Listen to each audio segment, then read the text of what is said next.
أشهد أن لا إله إلا الله وحده لا شريك له وأشهد أن محمدا عبده ورسوله أما بعد فأعوذ بالله من الشيطان الرجيم بسم الله الرحمن الرحيم الحمد لله رب العالمين الرحمن الرحيم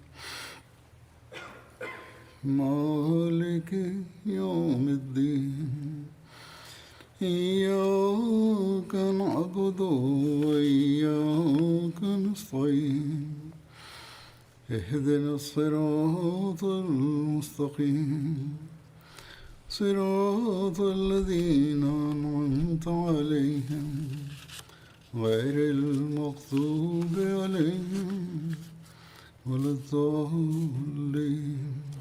О том, что сделал святой пророк, мир ему и благословение Аллаха.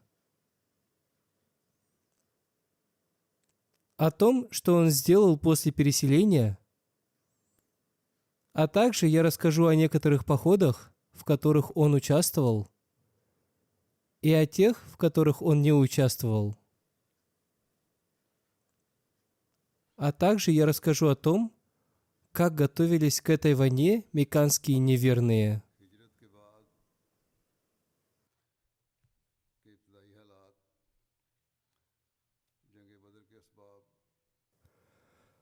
Поход под руководством Хазрата Хамзы. Этот поход состоялся в месяце Рамазан. Также этот поход называется поход Сайфуль-Бахар. Знамя мусульман в этом походе было белым, и оно находилось в руке Абу Марсада Ганви. Командиром его похода был его дядя Хамза ибн Абу Муталиб. В этот поход было отправлено 30 мухаджиров, и они дошли до места Ис на берегу Красного моря, и этот отряд столкнулся с караваном во главе с Абу Джахлем, который возвращался из Сирии. Ис находится в 30 километрах к северу от Ракиба, и это место также находится возле Сания Аль-Мара, а Ракиб находится в 240 километрах от Медины. Здесь также есть родник под названием Занабатуль-Ис. Это место называется Ис, потому что там растет много акаций. Здесь жило племя Бану Салим, поэтому караваны из Сирии часто проходили через это место. Эти два отряда встали напротив друг друга для битвы, но глава этого племени примирил их, и оба отряда вернулись к себе на родину.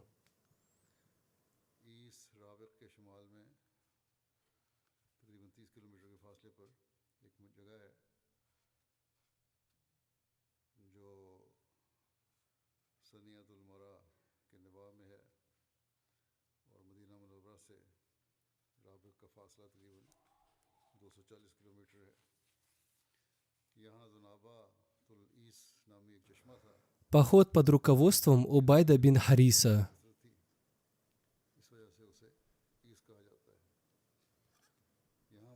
На первом году по хиджре в месяце Шаваль святой пророк, мир и благословение Аллаха да пребывает с ним, отправил 60 мухаджиров во главе с Убайдом бин Харисом в Саниятуль-Мара возле Ракиба.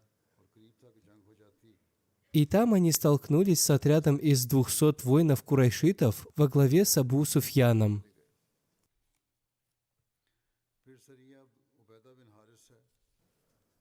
Отряды обменялись стрелами, но до битвы дело не дошло. Саад бин Аби Вакас был первым из мусульман, который выпустил стрелу в сторону неверных. До этого ни один мусульманин не выпускал стрелу против неверных. Это была первая стрела в истории ислама, и Саад всегда гордился этим. И после этого оба отряда вернулись к себе. Саният-уль-Мара находится на расстоянии 50 километров к северо-востоку от Ракиба и на расстоянии 200 километров от Медины. Поход под руководством Саада бин Аби Вакаса. Это произошло на 1-м году по хиджре, а согласно другому повествованию, это произошло во 2-ю хиджру. Святой пророк, мир ему и благословение Аллаха, отправил отряд из 20 воинов под руководством Саада бин Аби Вакаса и повелел им не идти дальше долины Харар. Они передвигались по ночам, а днем находились в укрытии. Их главной целью было задержать караван курайшитов. Когда они достигли Харара, они узнали, что караван ушел отсюда вчера, поэтому они вернулись обратно безо всякого столкновения с курайшитами. Харар означает шум воды, текущий в виде водопада.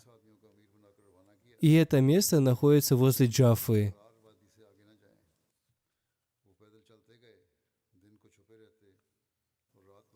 Газва Вадан или Абва.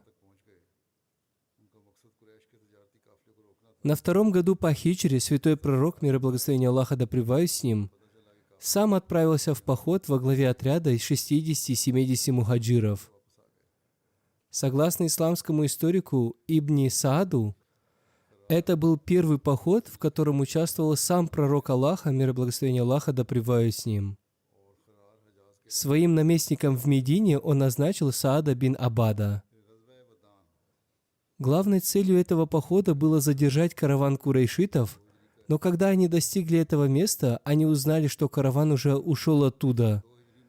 И пророк Аллаха, мир и благословение Аллаха да пребывает с ним, заключил мирный договор с Махши бин Амр Замри, вождем племенем Бану Замра.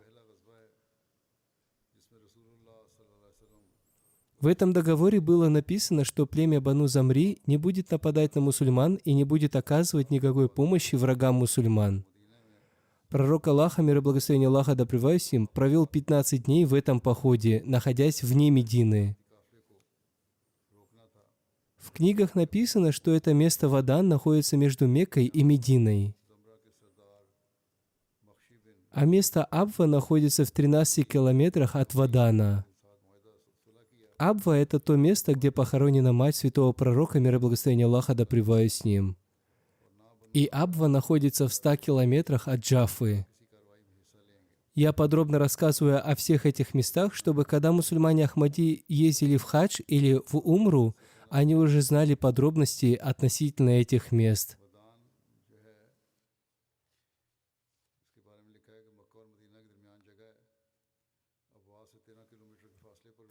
Газва Бават, поход на Бават. На 2-м году по хиджре в месяце Рабиуль-Авваль пророк Аллаха, мир ему и благословение Аллаха, отправился в поход с отрядом из 200 своих сподвижников, чтобы задержать один из караванов курайшитов. Этот караван возглавлял Умайя бин Халаф, и под его руководством было 200 курайшитов, и в этом караване было 2500 верблюдов. Отряд мусульман под руководством пророка Аллаха, мир и благословение Аллаха да пребывает с ним, достиг места Бават возле Ризвы, однако караван курайшитов уже покинул это место. Поэтому пророк Аллаха, мир и благословение Аллаха да пребывает с ним, вернулся в Медину.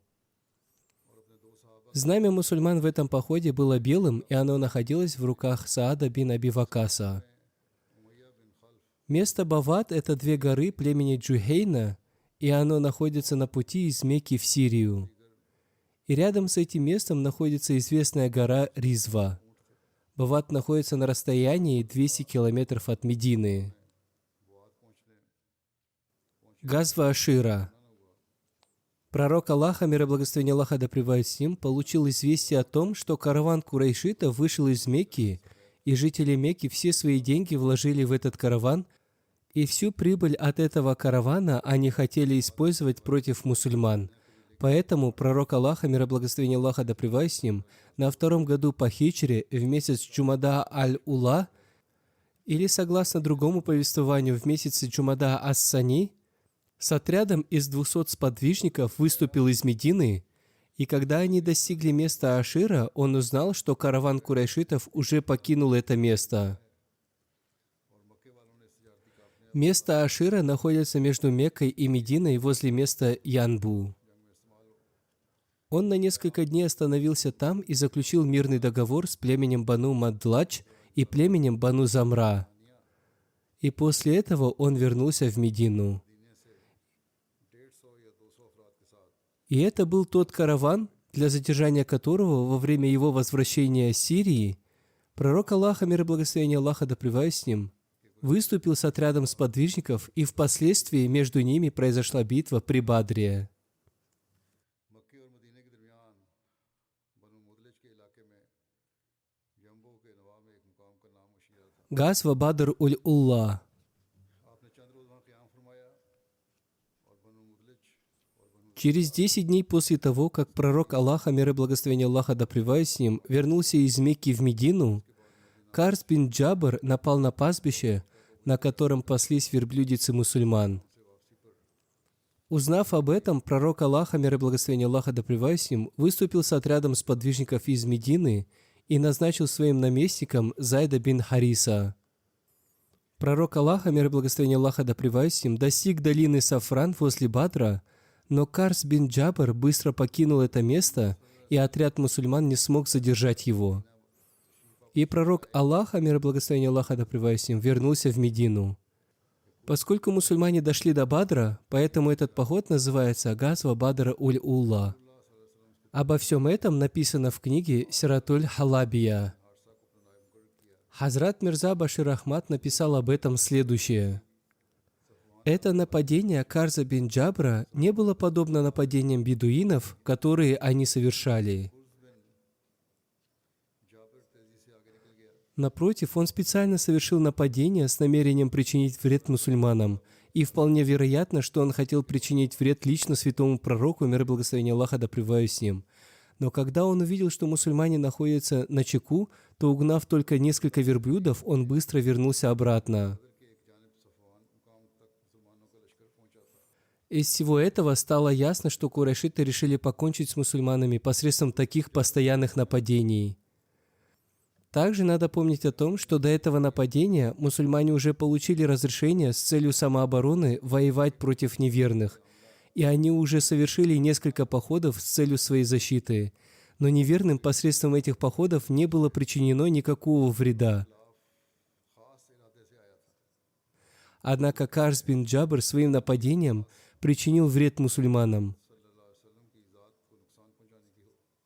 Этим был брошен вызов мусульманам, и из этого стало ясно, что начало войнам положили неверные.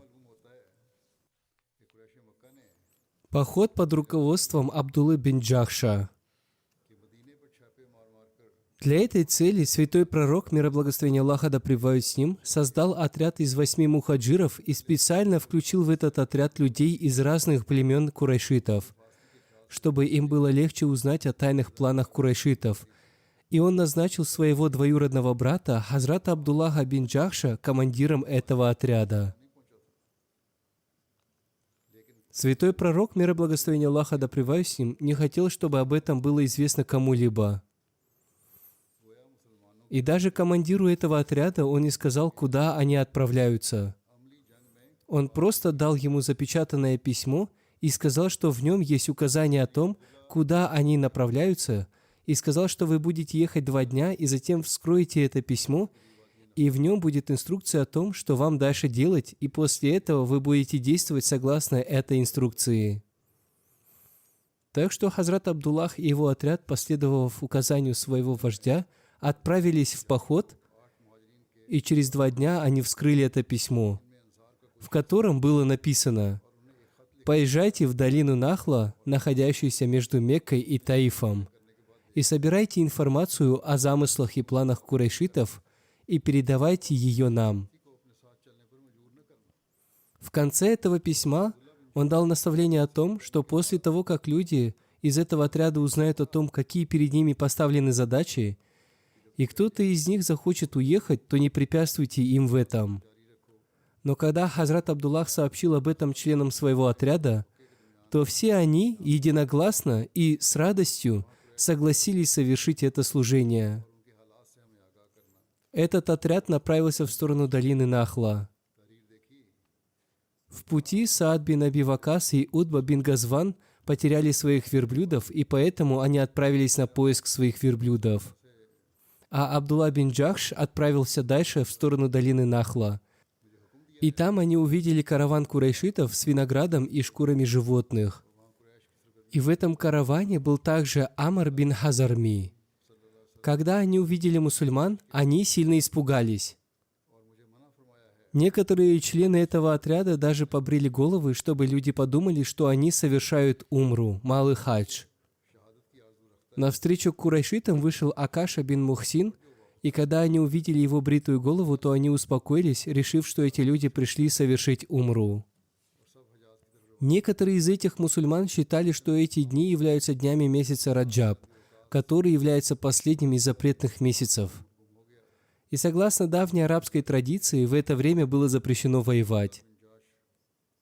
Но некоторые из них считали, что месяц Раджаб уже закончился и начался месяц Шабан. Но с другой стороны, долина Нахла находилась на границе запретной территории, и было ясно, что этот вопрос должен быть решен сегодня, потому что завтра этот караван курайшитов зайдет на запретную территорию, и воевать с ним уже будет невозможно. Учтя все эти факторы, эти 6 мусульман приняли решение напасть на этот караван. Поэтому с именем Аллаха они напали на них, и в результате этого один неверующий погиб. 2 неверующих были взяты в плен, и 4-й из них убежал. И таким образом их план убить его или взять его в плен не был осуществлен. После этого мусульмане захватили имущество этого каравана, и Хазрат Абдуллах бин Джахш и его спутники собрали трофеи и быстро вернулись в Медину. И этот отряд пришел к святому пророку, мир и благословение Аллаха да пребывает с ним, и ему рассказали о том, что произошло. Святой пророк, мир и благословение Аллаха да пребывает с ним, выразил сильное недовольство и сказал: «Я запретил вам воевать в запретные месяцы». И он отказался принять эти трофеи и сказал: «Я ничего не возьму из этого».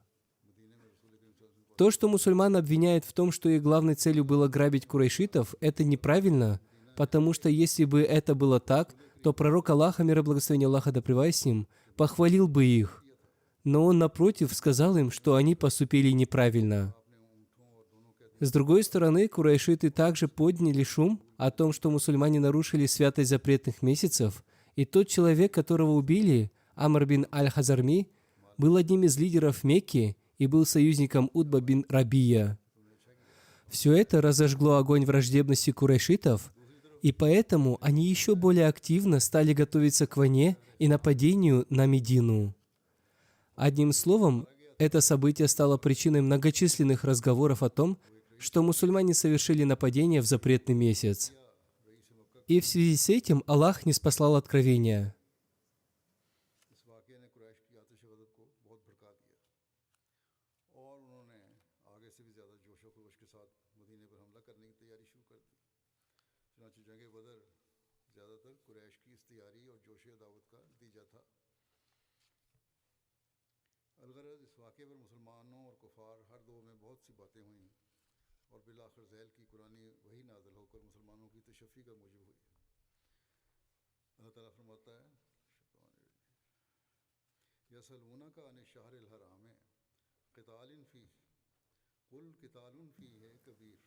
Они спрашивают тебя о священном месяце, о сражении во время него.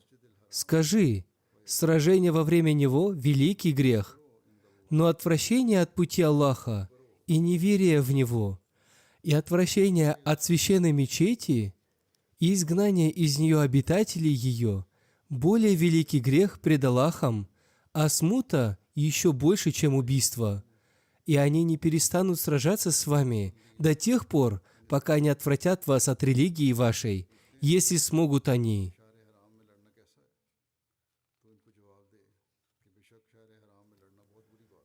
И это стало средством обретения мусульманами спокойствия. История свидетельствует о том, что лидеры курайшитов даже в запретные месяцы продолжали свою ожесточенную пропаганду против ислама. В эти запретные месяцы они использовали любые собрания и встречи с целью совершения еще более масштабных действий по сравнению с муты. И затем, для того, чтобы найти себе отговорку, они с большим бесстыдством поменяли местами эти запретные месяцы и назвали это Наси. Так что в словах этого аята мусульмане, безусловно, получили поддержку и обрели спокойствие, и курайшиты после этого стали более осторожными.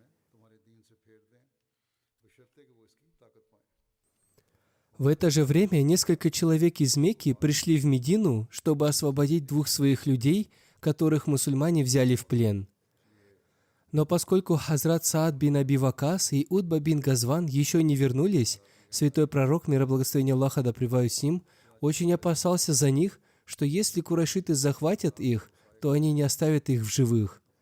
Поэтому святой пророк, мир и благословение Аллаха да пребывает с ним, отказался освободить их и сказал: «До тех пор, пока они не вернутся, я не освобожу этих пленных. А когда мои люди вернутся живыми и здоровыми, я освобожу ваших людей». И когда они оба вернулись в Медину, пророк Аллаха, мир и благословение Аллаха да пребывает с ним, освободил пленных курайшитов.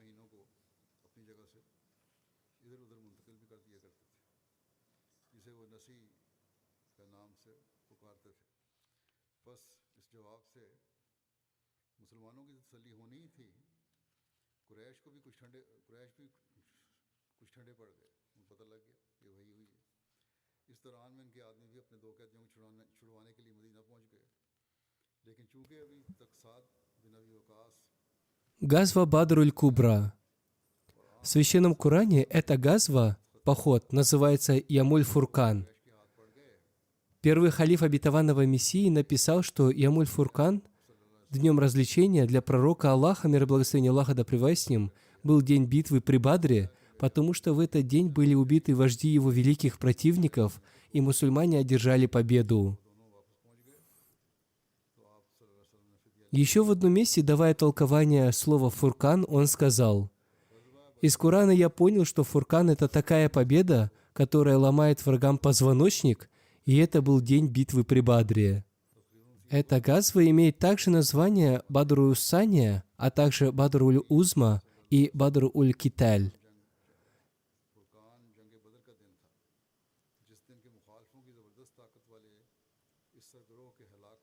Этот караван, навстречу которому вышел пророк Аллаха, мир и благословение Аллаха да пребывает с ним, возглавлял Абу Суфьян, и в нем были 1000 верблюдов, и это было большим богатством курайшитов, и многие из них вложили в него свое имущество. Даже если у кого-то было 5-6 грамм золота, он тоже вложил его в этот караван. Если у кого-то из них были незначительные деньги, то они тоже вложили в этот караван. Написано, что в этом караване было великое богатство курайшитов. Согласно одному повествованию, этот караван охраняло 30 или 40 воинов, а согласно другому повествованию, их было 70.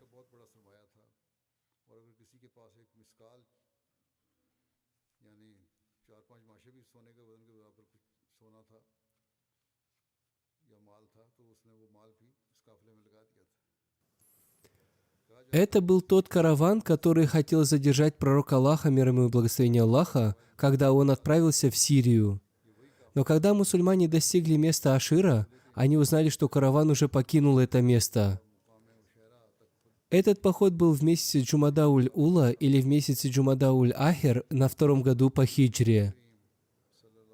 Когда пророк Аллаха, мир и благословение Аллаха да пребывает с ним, узнал, что этот караван возвращается из Сирии, он сообщил всем мусульманам, что есть такой караван, и нам надо выступить, чтобы задержать его, и вполне возможно, что Аллах одарит нас трофеями.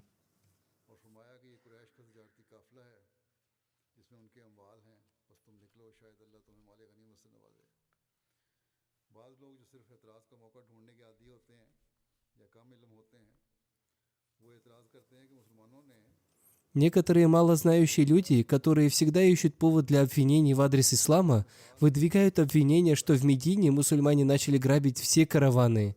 Однако это не так, и они не знают обстоятельства этих походов, потому что задержание таких караванов не было плохим делом. Об этом в своей книге «Сиратуль Набиин» Хазрат Мирза Башир Ахмад написал: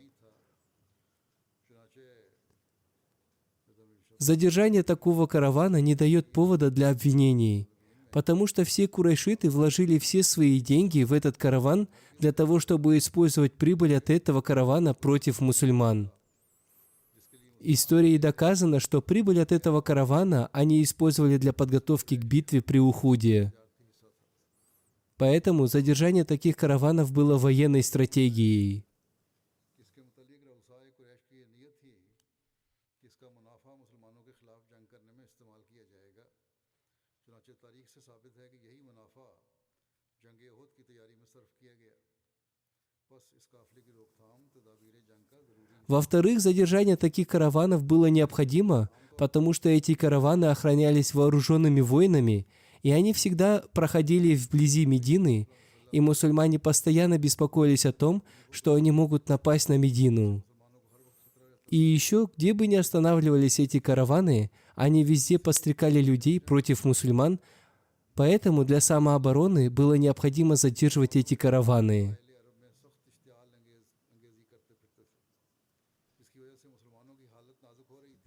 В-третьих, основным доходом курайшитов была прибыль от этих караванов, и для того, чтобы они были вынуждены пойти на примирение, было необходимо задерживать эти караваны. Сейчас люди тоже для того, чтобы какая-то страна не продолжала вести войну, вводят санкции. Однако иногда они вводят несправедливые санкции, но тем не менее они это делают. И в Священном Коране также ясно сказано, что мусульмане не хотели получать трофеи посредством таких походов. Напротив, мусульмане выступали в поход с той целью, чтобы эти караваны не причинили им никакого вреда. Поэтому обвинение в том, что мусульмане выступали в поход с целью ограбления этих караванов, неправильное. कुरान शरीफ सराहतन बयान करता है खुद इस खास मुहिम में मुसलमानों को काफिले की ख्वाहिश उसके अमवाल की वजह से नहीं थी बल्कि इस वजह से थी कि इसके मुकाबले में कम तकलीफ और कम मुशक्क़त का अंदेशा था। Как бы то ни было, пророк Аллаха, мир ему и благословение Аллаха, отправил двух своих сподвижников, Хазрата Талху бин Убайдулла и Хазрата Саида бин Зайда, с целью сбора информации о планах курайшитов, и когда они вернулись обратно, они узнали, что пророк Аллаха, мир ему и благословение Аллаха, уже давно выступил в поход, и они отправились в сторону Бадра. Они отправились туда и в пути встретились с пророком Аллаха, мир и благословение Аллаха, да пребывает с ним, который уже возвращался из похода на Бадр. Эти двое сподвижников не смогли участвовать в битве при Бадре, но пророк Аллаха, мир ему и благословение Аллаха, сказал, что им тоже надо выделить долю их трофеев битвы при Бадре. С другой стороны, Абу Джахаль от своих лазутчиков узнал, что пророк Аллаха, мир ему и благословение Аллаха, выступил с отрядом сподвижников, чтобы задержать его караван. И один из его лазутчиков сказал ему, что Мухаммад хотел задержать его караван уже тогда, когда он отправлялся в Сирию. И они уже ждали его возвращения оттуда.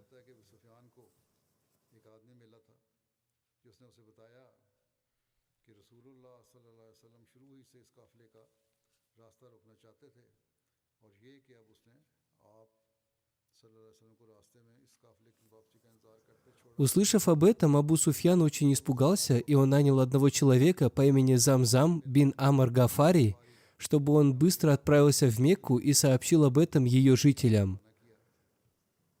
Замзам очень быстро доскакал до Мекки, и когда он прибыл туда, он разорвал на себе одежды и начал кричать: «О жители Мекки! Мухаммад напал на ваш караван! Выходите и спасите свой караван!» В то время как этот караван под руководством Абу Суфьяна очень осторожно продолжал свой путь, и когда караван дошел до родника Бадр, он увидел там одного человека и спросил его: «Видел ли ты здесь каких-нибудь людей?» Он сказал: «Да, я видел двух наездников, которые остановились здесь». И он указал на то место, где остановились двое сподвижников, и где они посадили на землю своих верблюдов и, попив воды, уехали.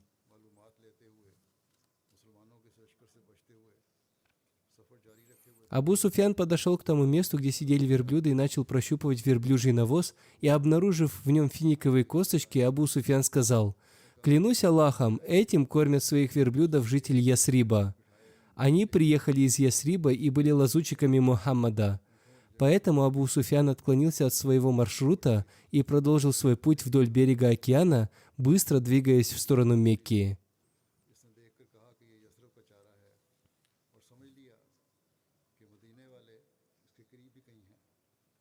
चुनाचे वो तेज़ी से अपने काफिले की तरफ वापस आया और अपने साथियों को मारूफ रास्ते से हटाकर साले समुद्र की तरफ निकल गया और बदर को एक तरफ छोड़ते हुए तेज़ी से आगे बढ़ गया।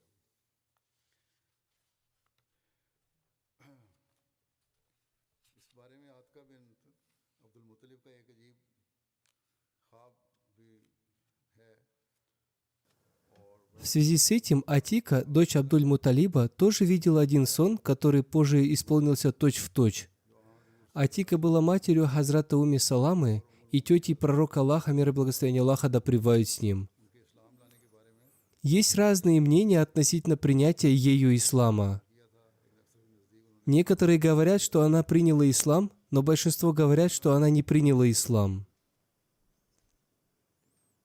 Как бы то ни было, за 3 дня до прибытия посланца Замзама она видела сон, который ее очень напугал. И она позвала к себе своего брата Аббаса бин Абдуль-Мутталиба и сказала ему: «О мой брат, сегодня я видела один сон, который очень сильно напугал меня, и я думаю, что твой народ вскоре будет подвергнут какому-то испытанию, и я хочу взять с тебя обещание, что ты пока никому не расскажешь этот мой сон».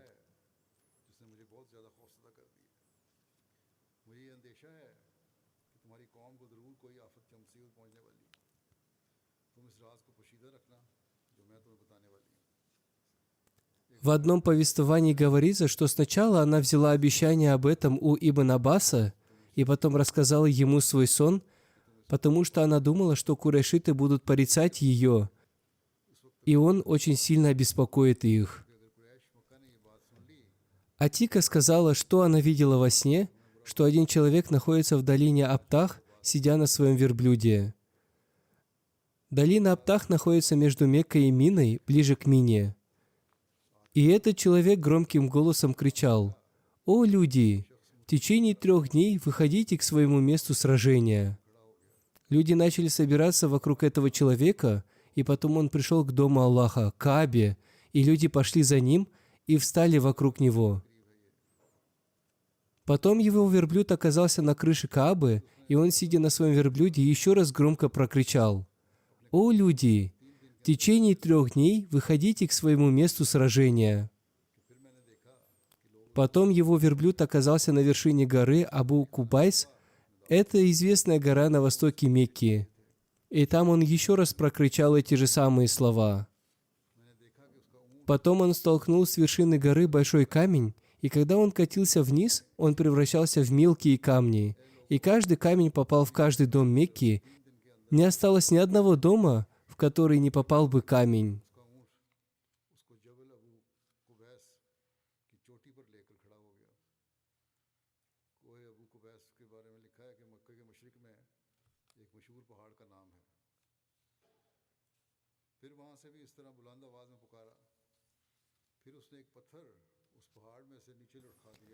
Услышав это, Хазрат Аббас сказал: «Клянусь Аллахом, это очень важный сон, поэтому ты никому не рассказывай о нем, и я никому не расскажу его». Хазрат Аббас вышел из дома Атики и в пути встретился с Валидом бин Утбой, который был его другом, и он все рассказал ему.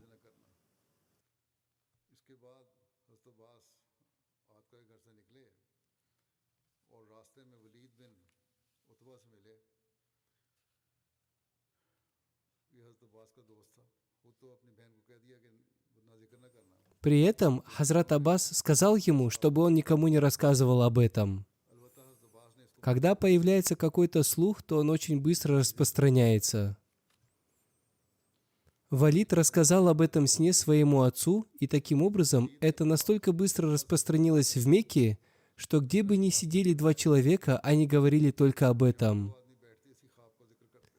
Хазрат Аббас рассказал: «На следующий день я пошел, чтобы совершить таваф, обход вокруг Каабы. Там сидел Абу Джахаль с друзьями, и он сказал мне: после совершения тавафа подойти ко мне, надо поговорить». После совершения тавафа я подошел к нему, и он мне сказал: «О сыновья Абдуль-Мутталиба, когда у вас появилась женщина-пророк?» Я спросил: «Что ты имеешь в виду?» Он сказал: Ваши мужчины уже претендовали на пророчество, намекая на пророка Аллаха, мир ему и благословение Аллаха. А сейчас ваши женщины тоже претендуют на это. Расскажи мне, что это за сон, который видела Атика? औरतें भी नबूवत का दावा करने लगी। ये आतिका ने क्या ख्वाब देखी? हज़रत अब्बास कहते हैं कि मैंने कहा उसने क्या ख्वाब देखी?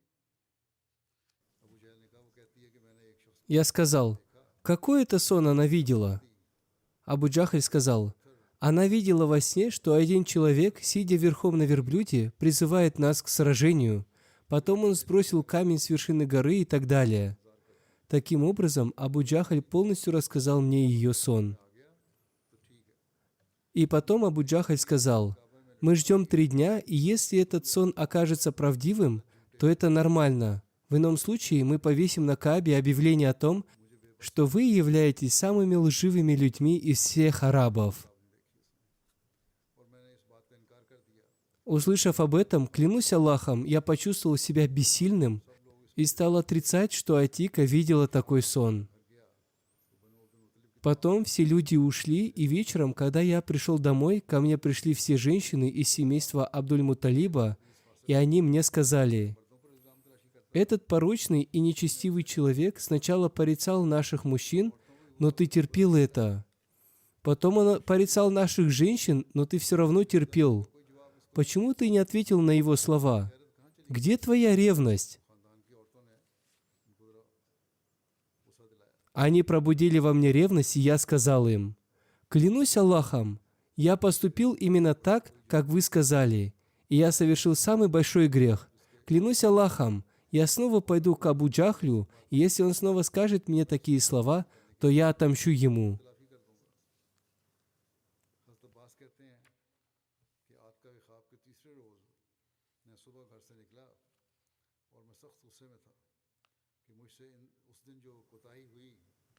Я вышел из дома через 3 дня после того, как Атика рассказала мне свой сон, и я был очень гневен, и я хотел отомстить Абу Суфьяну за то оскорбление, которое он нанес мне. Когда я подошел к Каабе, я увидел там Абу Джахля. Он был очень худым, а его язык был очень острым. И клянусь Аллахом, я был готов дать ему отпор, если он скажет мне такие слова, которые он сказал раньше. Однако я увидел, что он бегом отправился к Каабе. Я подумал, да проклянет его Аллах, что с ним случилось? Разве он испугался меня?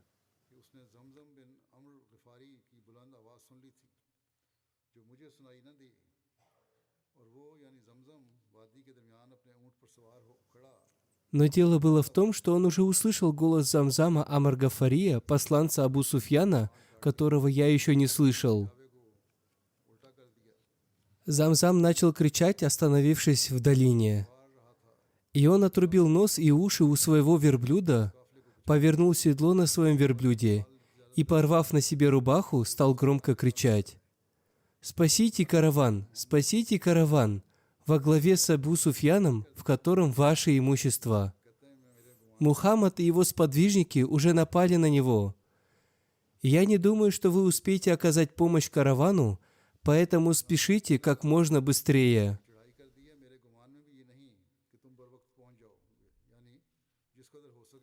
Услышав это, мои мысли об отомщении Абу Джахлю покинули меня. Написано, что курайшиты, услышав крики Замзама, пришли в ярость, и их вожди стали призывать их к войне. И говорили: «Мухаммад и его сподвижники думают, что они смогут поступить с караваном Абу Суфьяна так же, как они поступили с караваном Ибн Хазарми. Клянусь Аллахом, так не будет, и так нельзя поступать».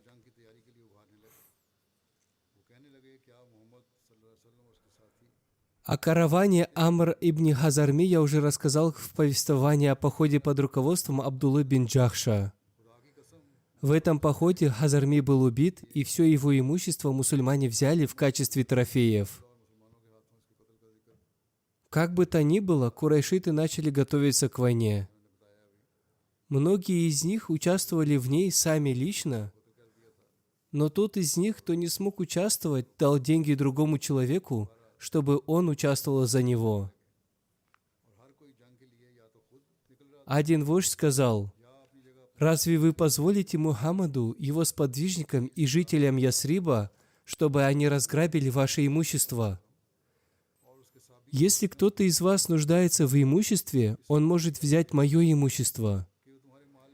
Если кто-то из вас нуждается в ежедневной пище, он может взять ее у меня».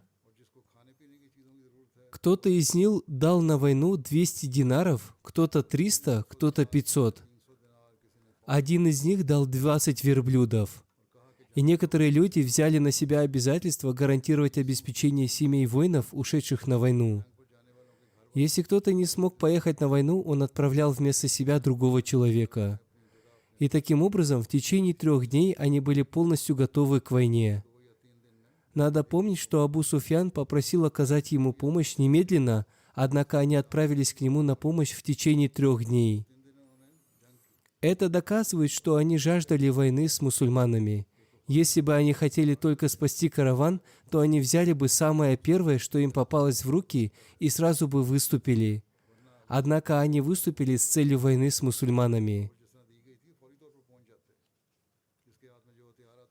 Написано, что 5 вождей курайшитов – Умайя бин Халф, Утба бин Рабия, Шиба бин Рабия, Зума бин Асвад, Хаким бин Хизам – бросали жребий, надо ли им идти на войну или нет, и каждый раз выпадало, что им нельзя идти.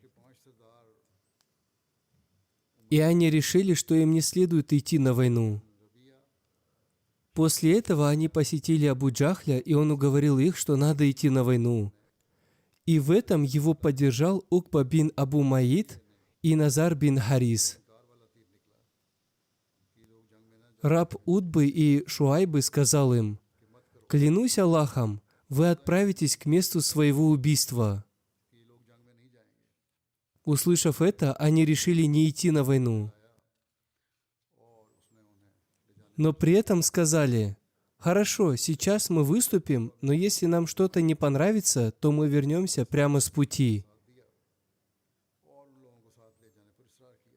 О том, как эта армия курайшитов отправилась из Мекки, я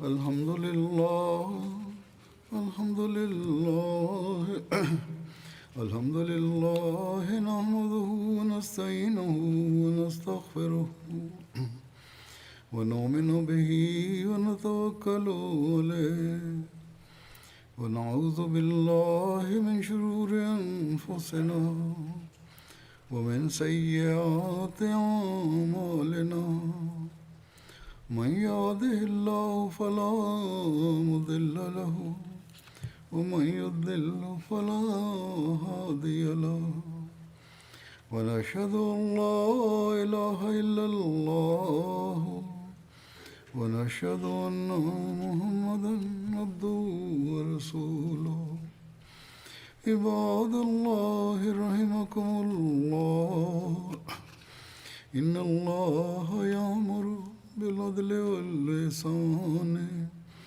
وإيتاء ذي القربى وينهى عن الفحشاء والمنكر والبغي يعظكم لعلكم تذكرون اذكروا الله يذكركم وادعوه يستجب لكم ولذكر الله أكبر